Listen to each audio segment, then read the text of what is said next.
नमस्कार, breaking now देख रहे हैं आप और इस वक्त की बड़ी खबर जापान से आ रही है। जापान से पीएम मोदी चीन के लिए रवाना हो गए, लेकिन जाते जाते वो एक बड़ी धमकी डोनाल्ड ट्रंप को देकर गए हैं, जिससे अमेरिका में हड़कंप मचा है। टैरिफ विवाद के बीच चीन पहुंचे पीएम मोदी अब एक ही मंच पर पुतिन, शी जिनपिंग और पीएम मोदी नजर आने वाले हैं। इस पर ज्यादा चर्चा के लिए मेरे साथ जुड़ रहे हैं कैपिटल टीवी के editor in chief doctor Manish Kumar. Sir, जो धमकी पीएम मोदी ने दी है उससे तो यूएस जो है वो थर-थर कांप रहा है। क्या है पूरी खबर? देखिए, धमकी नहीं, ये तो प्रधानमंत्री मोदी बहुत प्यार से उन्होंने कहा कि जो कोई भी अमेरिका का लीडर देखना नहीं चाह रहा था, जो अमेरिका के स्ट्रेटजिस्ट तमाम लीडर्स जिस तस्वीर को नहीं देखना चाहते थे, जो एक तस्वीर जो उनके लिए एक नाइटमेयर के जैसा, एक खराब सपने के जैसा था, वो तस्वीर पूरी होने जा रही है कि एक ही साथ प्रधानमंत्री मोदी, शी जिनपिंग और पुतिन एक फ्रेम में, एक स्टेज में और एक कमरे में अमेरिका का हिसाब किताब करने के लिए जमा हो रहे हैं। यही संदेश चला गया है। प्रधानमंत्री मोदी बस अभी कुछ देर पहले ही वो अपनी फ्लाइट से वो चीन की ओर बढ़े हैं। टोक्यो से निकल के वो चीन की तरफ जा रहे हैं और उन्होंने जाते जाते ये बताया कि उनका इरादा चीन के साथ मिलजुल के काम करने का है, रीजनल और इंटरनेशनल मुद्दे के ऊपर। जो ग्लोबल साउथ है, वैसे वैसे देश जो अमेरिका की दादागिरी से परेशान चल रहे हैं, उन सब की भलाई के लिए, उनकी एकता के लिए, उनको एकजुट करने के लिए वो एससीओ पहुंच रहे हैं। और मैं आपको बता दूं, बड़ा ही सक्सेसफुल विजिट रहा जापान का। मैंने कहा था कि जापान में बहुत ही करामती और काबिल अधिकारी वहां पे तैनात थे, जो पिछले 6 महीने से जापान के साथ इकोनॉमिक टाइज कैसे बढ़ाया जाए उस पे काम चल रहा था। और इससे बेहतर मौका क्या होता कि जब पूरी दुनिया डोनाल्ड ट्रंप के टैरिफ से परेशान है, तो ये आपने किया। 13 अलग अलग समझौता प्रधानमंत्री मोदी ने जापान के साथ किया और जापान से 10 ट्रिलियन येन वो हिंदुस्तान में इन्वेस्ट होगा। अगले 10 साल का पूरा रोड मैप वो तय करके वहां से वो चीन की तरफ गए हैं। और मैं आपको बताऊं, उन्होंने जो, भाई डोनाल्ड ट्रंप की तरह खराब भाषा का इस्तेमाल करने की आवश्यकता नहीं पड़ती प्रधानमंत्री मोदी को। उन्होंने क्या कहा?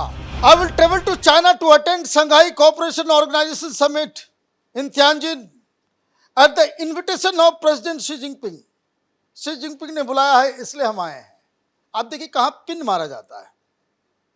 ये अमेरिका में लोग इस बात को सोचेंगे, पाकिस्तान में इस बात को लोग सोचेंगे कि प्रधानमंत्री मोदी को किसी और ने नहीं, बल्कि शी जिनपिंग साहब ने इन्विटेशन दिया। मतलब अमेरिका के नहीं, यहाँ पर पाकिस्तान को भी एक कड़ा संदेश। पाकिस्तान में तो अमेरिका से ज्यादा खलबली पाकिस्तान में चल रहा है कि भाई ये पता नहीं ये क्या हो रहा है वहां, उनको समझ में नहीं आ रहा है।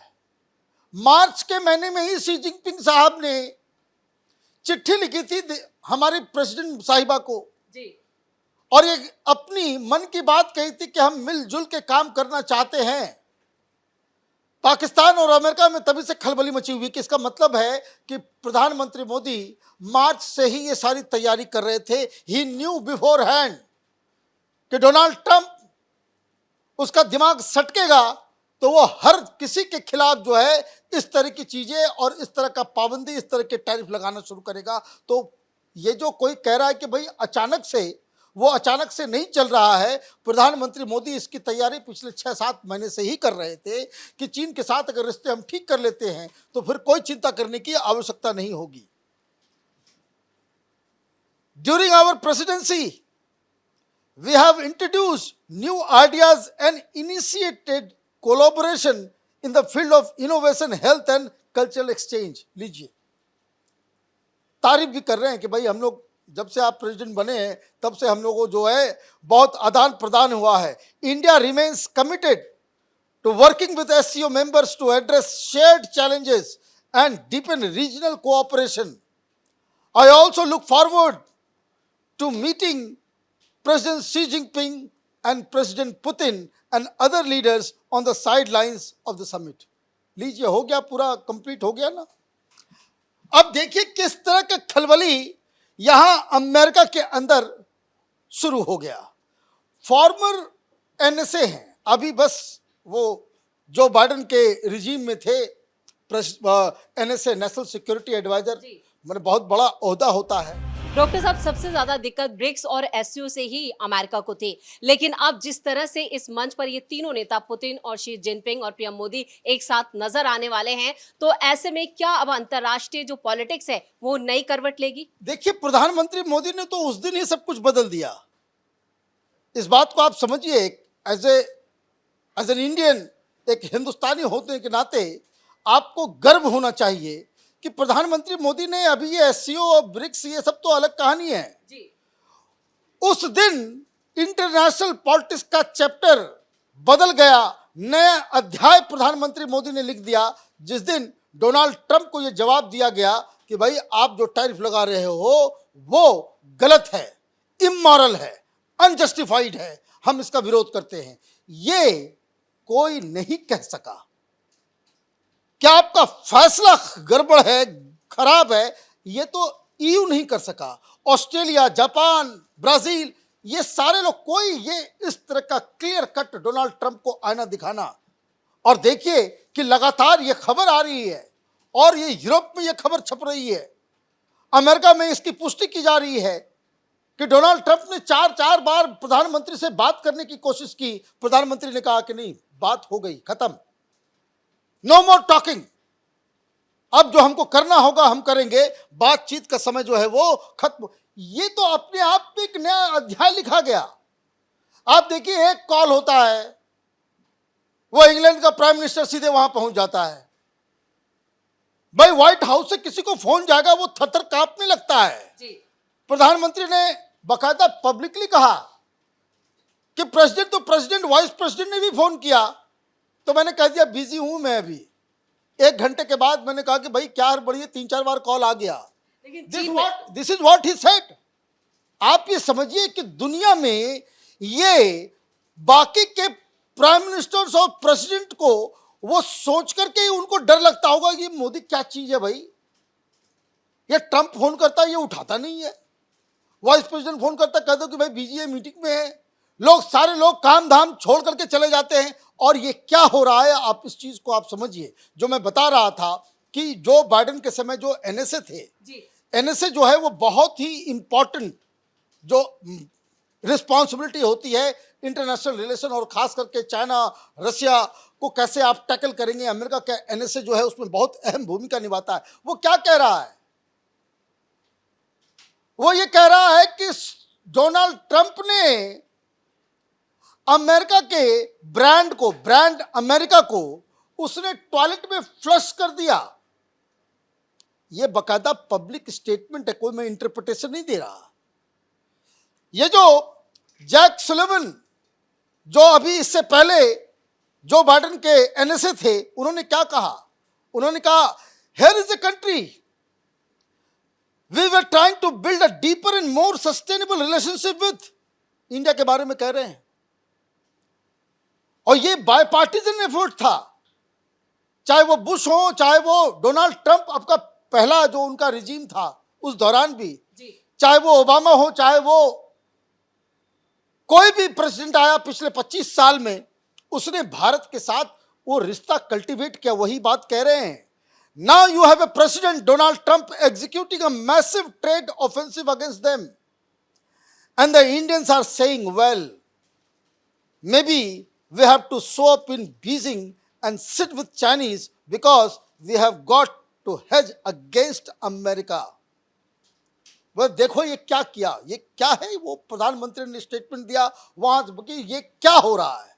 जैसे ये खबर आई कि भाई पुतिन, शी जिनपिंग और मोदी एक साथ बैठ के बातचीत करेंगे, इन्होंने कहा कि भाई देखिए अब ये तो डोनाल्ड ट्रंप के नीतियों की वजह से ये सारी चीजें हो रही है, हमारा सारा एफर्ट जो है वो खत्म हो गया। अब यही नहीं रुके, वो आगे उन्होंने कहा when I go to these places now and I talk to leaders, they are talking about de-risking from US. वो ये कह रहे हैं कि हम तो दुनिया में जाते हैं, लोगों से मिलते हैं, बड़े बड़े लीडर से। अब सारे लोग यही कह रहे हैं कि भाई अमेरिका बड़ा रिस्की हो गया है, अपने आप को अमेरिका से कैसे बचाना है उसके बारे में सब लोग सोच रहे हैं, और उसके बारे में लोग सोच रहे हैं। They now see the US as the big disruptor, चीजों को खराब करने वाला, डिसरप्ट करने वाला देश बन गया है। The country that can not be counted on. America को डोनाल्ड ट्रंप ने एक ऐसा मुल्क बना दिया है कि दुनिया जिस पे विश्वास करने से अब मना कर दी, किस पे भरोसा नहीं किया जा सकता। China has moved ahead of the US in popularity in the whole or lot of countries. लोग पहले चाइना को गालियां दे रहे थे, बात सही है कि जब ये पूरा कोविड का मामला आया, पूरी दुनिया चीन के खिलाफ, पब्लिक ओपिनियन, डेमोक्रेसीज में पब्लिक ओपिनियन बड़ा महत्व रखता है, बहुत ही महत्व रखता है। हिंदुस्तान है कि पाकिस्तान के साथ दोस्ती अभी नहीं कर सकता, क्यों? पब्लिक ओपिनियन है कि भाई पाकिस्तान को ठोको, पाकिस्तान को मारो। तो यहां की सरकार कोई भी रीजन हो, कोई भी कारण हो, वो पब्लिक ओपिनियन के खिलाफ नहीं जा सकती। इसी तरीके से पूरी दुनिया में चीन जो है उसकी पॉपुलरिटी बढ़ गई है, अमेरिका की पॉपुलरिटी खत्म हो गई है। The American brand globally is in the toilet, ये कहा है उन्होंने। 1 year ago China was on the defensive. Now countries are basically saying US cannot be counted on and China is looking like the adult in the room. तो ये सारी चीजें ये हो रहा है, ये प्रधानमंत्री Modi he stood up against this Trump. Trump को आईना दिखाया, ट्रंप के सामने वो डट के खड़े हुए। प्रधानमंत्री देश की जनता को नहीं बता रहे थे, वो ट्रंप को बता रहे थे कि हिंदुस्तान के ऊपर जो तुम जो टैरिफ लगा रहे हो, जो जिस तरीके तुम टर्म्स एंड कंडीशन दे रहे हो, हम चट्टान की तरह खड़े हैं। तो जो चट्टान की तरह ये खड़े हुए, तो अमेरिका में अब लोगों को समझ में आने लग गया है। और मैं आपको बताऊं, एक स्टोरी कैपिटल टीवी पे आज शाम तक में आएगी, उसको देखिएगा आप कि किस तरीके से डोनाल्ड ट्रंप के सांसद अपने अपने कंस्टिट्यूएंसी में जा रहे हैं, सब जगह गालियां पड़ रही हैं। जहां कहीं भी इनके कांग्रेसमैन, इनके पार्टी के लीडर वो खड़े होकर के भाषण देते हैं, सारे लोग एक ही पूछ रहे हैं, who will pay the tariff, who page the tariff, किसके पॉकेट से जाएगा ये टैरिफ? और इनके पास जवाब नहीं होता है, हूटिंग हो रही है चारों तरफ। तो आज एक बहुत ही सक्सेसफुल, जो मैंने बताया कि 13 बड़े बड़े एग्रीमेंट्स करने के बाद जापान के द्वारा 10 ट्रिलियन येन हिंदुस्तान में इन्वेस्टमेंट के ऊपर दस्तखत करने के बाद चाइना पहुंच रहे हैं। और जो तस्वीरें अभी तक पूरी नहीं हुई है, यहां शी जिनपिंग और प्रधानमंत्री मोदी नजर आ रहे हैं। तस्वीर ये पूरी होगी जब पुतिन, शी जिनपिंग और प्रधानमंत्री मोदी एक साथ आएंगे और ये व्हाइट हाउस की उल्टी गिनती उससे शुरू होगी। तमाम जानकारी के लिए बहुत बहुत धन्यवाद। तो डोनाल्ड ट्रंप को एक कड़ा संदेश और भारत के आक्रामक रुख से यूएस में इस वक्त हलचल तेज हो चुकी है। पीएम मोदी जापान से चीन के लिए रवाना हो गए हैं और चीन में उनका जो वेलकम हो रहा है उसके लिए पूरा रेड कार्पेट बिछ चुका है, यानी warm up welcome PM Modi का होगा। और जब शी जिनपिंग, पीएम मोदी और पुतिन एक साथ नजर आएंगे तो दुनिया की नजरें इस पर होंगी, क्योंकि अंतरराष्ट्रीय राजनीति, कूटनीति एक नया रुख लेगी। बड़ी खबर में मेरे साथ इतना ही। कैमरामैन अशोक के साथ मैं परवीन शेख, कैपिटल टीवी।